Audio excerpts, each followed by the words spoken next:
मैत्रेय जी बोले, हे विदुर, वराह प्रभु ने जब प्रहार किया तो हिरण्याक्ष ने उनके प्रहार का उत्तर गदा से प्रहार करके दिया। परिणाम स्वरूप वराह प्रभु के हाथ से गदा छूटकर नीचे गिर गई। यह देखकर देवतागण एवं ऋषि मुनियों ने घबराहट व्याप्त हो गई।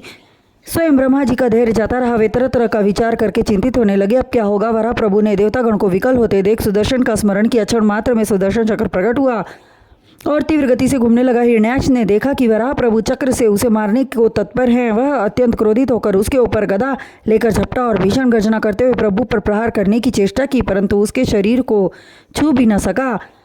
उल्टे प्रभु की माया से उसके हाथ से गदा छूटकर गिर गई। भगवान उसको अपनी लीला दिखाते हुए बोले, हे हिरण्याक्ष, तू मुझे मारने के उद्देश्य को लेकर निकला, परंतु तेरे हाथ से गदा छूटकर गिर गई और तू निरशस्त्र हो गया।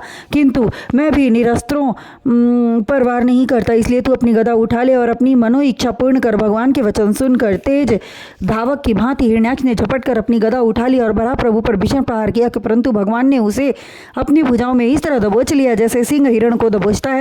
नारायण के भुजाओं के बंधन में दबकर वह बुरी तरह छटपटाने लगा। तब उसने अपनी आसुरी माया से एक अत्यंत चमकीले त्रिशूल को प्रकट किया और प्रभु के ऊपर छोड़ दिया, किंतु प्रभु के पास पहुंचने से पहले ही सुदर्शन चक्र ने उस चमकते हुए त्रिशूल को मार्ग में ही कई टुकड़ों में काट डाला। यह देखकर उससे अन्य आसुरी माया का प्रयोग करते हुए स्वयं लुप्त हो गया और रक्त, मल, मूत्र एवं ओला वृष्टि करने लगा। उसके प्रभाव से भूचाल जैसा दृश्य उपस्थित हो गया। असंख्य राक्षस एवं राक्षसनियां नग्न अवस्था में हाथों में कृपाण कटाक्ष लेकर मंडराने लगे और काटो मारो की भयानक आवाज करने लगे।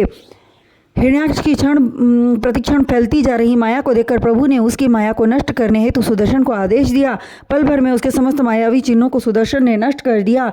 हिरण्याक्ष दिखाई देने लगा। तब प्रभु ने विचार किया कि इस राक्षस को ज्यादा देर तक जीवित रखना देवगणों को शोक संतप्त करने के समान होगा, अतः अब इसका अंत कर दूं। और प्रभु ने आगे बढ़कर उसे अपनी विशाल भुजाओं में दबाकर उसके गाल पर अत्यंत तेज तमाचे का प्रहार किया। तमाचे की चोट पड़ने की आवाज से समस्त ब्रह्मांड में तेज झंकार उभरी और उसी के साथ चक्कर खाकर हिरण्याक्ष गिर पड़ा। प्रभु के तमाचे ने उसकी यह लीला समाप्त कर दी। इतनी कथा सुनकर मैत्रेय जी बोले, हे विदुर जी, हिरण्याक्ष का वध करके संसार को पाप से मुक्त करने हेतु प्रभु ने वराह रूप धारण किया था।